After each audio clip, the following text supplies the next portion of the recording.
Hey everyone, it's Sam Boom, and I want to show you something that I found on the Steam page of Gorilla Tag. Notice anything strange about it? How about now? Okay, by now you can probably tell that I'm talking about the tags section, but what about it? Of course, I'm talking about the psychological horror section, but why is it there? I mean, Gorilla Tag seems like a pretty fun game for kids. What could be wrong with it? Alright, I get there's the whole Gorilla Tag ghost thing, but the developer themselves didn't make that, so why is Gorilla Tag tagged as psychological horror?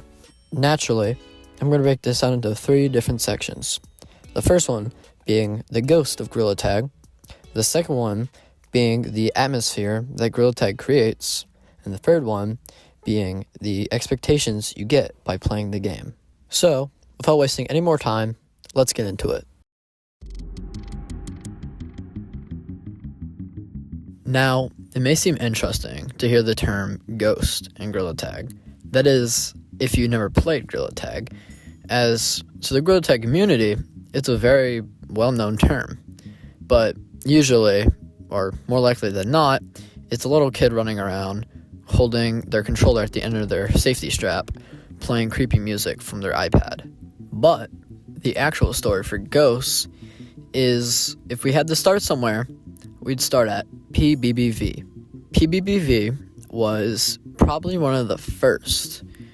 Basically, as it goes, he was kind of like a creepypasta, right? One of those things, like, to scare kids, like a 2021 Herobrine. But basically, you wouldn't really know he's there until, like, the lobby starts glitching out. You start tweaking out, the leaderboards are going nuts, and you see him. PBBV! I'm sorry if that was loud, but you get my point. Naturally, his point was to scare people, and scare people it did. But more importantly, it started popping up everywhere. On TikTok, on YouTube, on Facebook? Are Gorilla Tag content creators on Facebook? Anyways, when you have such a popular idea in a game, it's only natural for people to see it and try to follow suit. Because people really liked the idea, more of them started to appear. More ghosts. Daisy09, Statue, Echo. They kept on popping up. But I think the most unique one out of them all was Daisy09. The music you hear now is what would typically be played when Daisy09 was in your lobby. And to a lot of people, it was a scary sign and that they needed to go. But Daisy09's song isn't the only unique thing that Gorilla Tag Ghost had. Like Statue, how he would just sit still and do nothing. Or Echo being whatever counterpart thingy-mabobber, whatever. But one thing they all have in common is something I like to call the cursed touch. Now, the cursed touch may be a bit of an over-exaggeration, but it does kind of describe the situation that also was brought upon with ghosts, which is hackers. Now, nobody likes Gorilla Tag hackers, or any hacker for that matter, but for Gorilla Tag specifically, what they would do is sometimes they would be the ghost that joins a lobby, and then little Timmy accidentally gets too close, and a little accident happens where they get banned by that person, gone for however many days, and there's nothing you could do about it, which created a very awkward situation for the community. Naturally, nobody likes being banned, especially when it wasn't your fault, so people started to hate Gorilla Tag ghosts. Like, straight up, someone joins a lobby, they would break characters so fast. By the way, people would make fun of them for it. But some people still like ghosts, you know? Some people on the side of just content and them being funny like them. Now, of course, people like Lemming wouldn't have heard about this, and people probably wouldn't have gotten in trouble. I imagine a lot of people did get in trouble for trying to be a ghost or banning people and etc. Obviously, though, it wasn't the first time Gorilla Tag has had some trouble with hackers. It's basically had it its whole lifetime.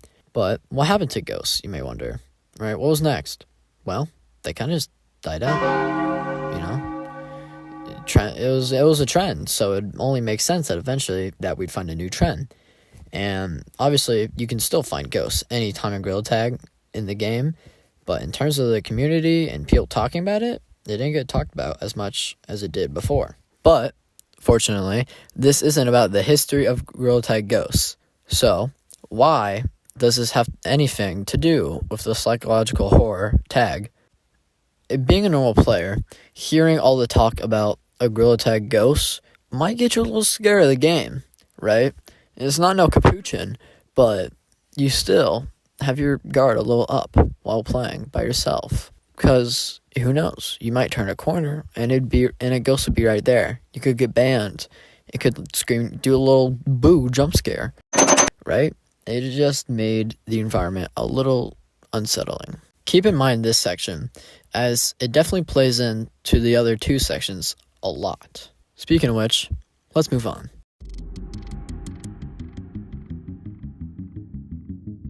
Now, to go over section 2 of Gorilla Tag, I realized that it'd probably be boring looking at a bunch of pictures of monkeys. So, instead, I've decided to go into Gorilla Tag myself, where you will get my live, immediate reaction to walking around in the caves, in the canyons, in the forest, anywhere dark, alone. So, let's go. Now, of course, when talking about Gorilla Tag horror, we can't not discuss the caves. Even though it's not here, there's still something. Just like, look, it's close, right? It's all, buried, whatever. But just listen.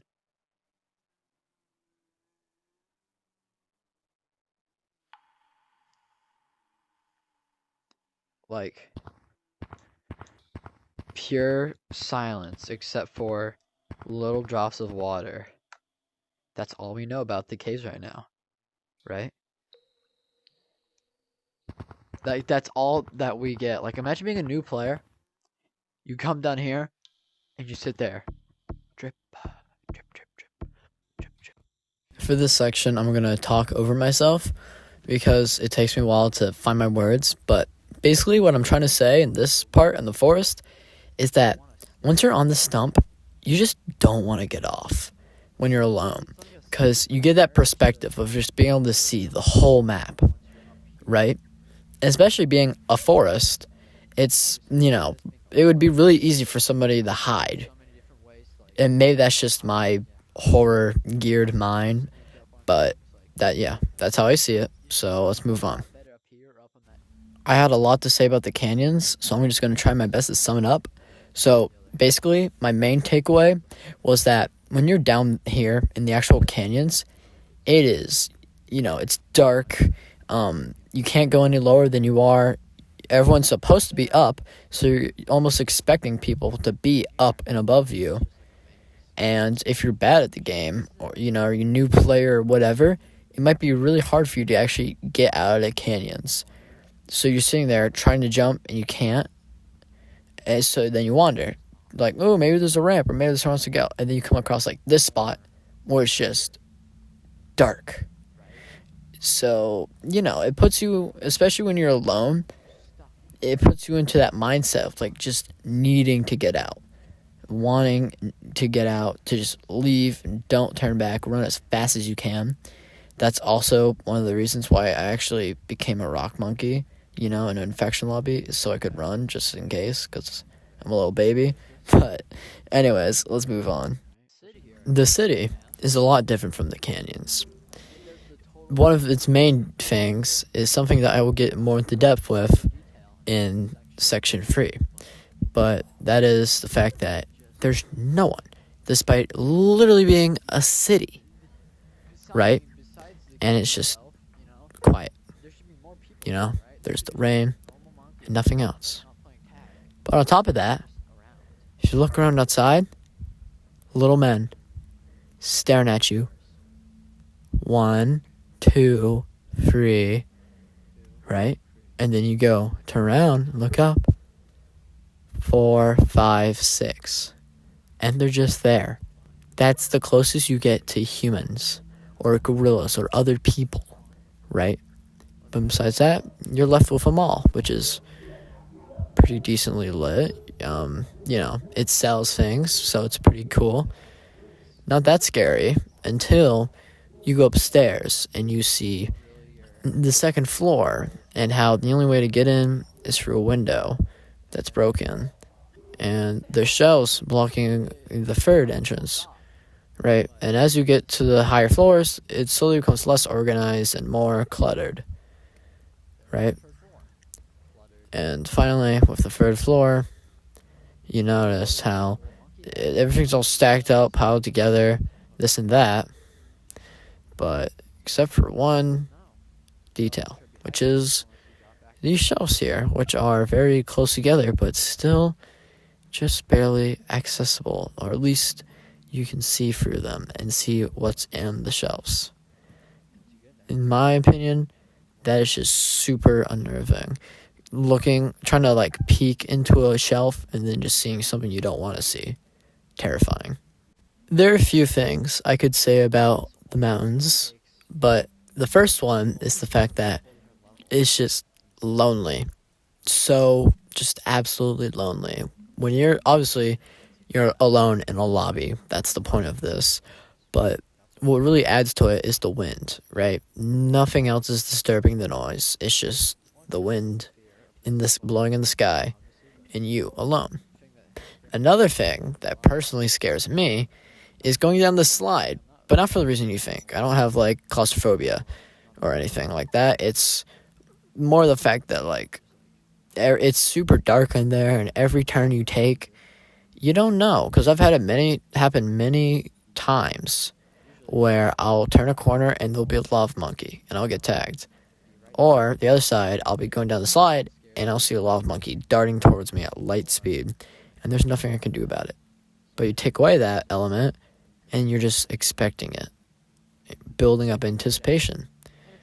Potentially, right? If it starts scaring you, then you're gonna get the anticipation of it. But that's really all I have for the mountains, because that's really all there is. The dungeon door is out of place.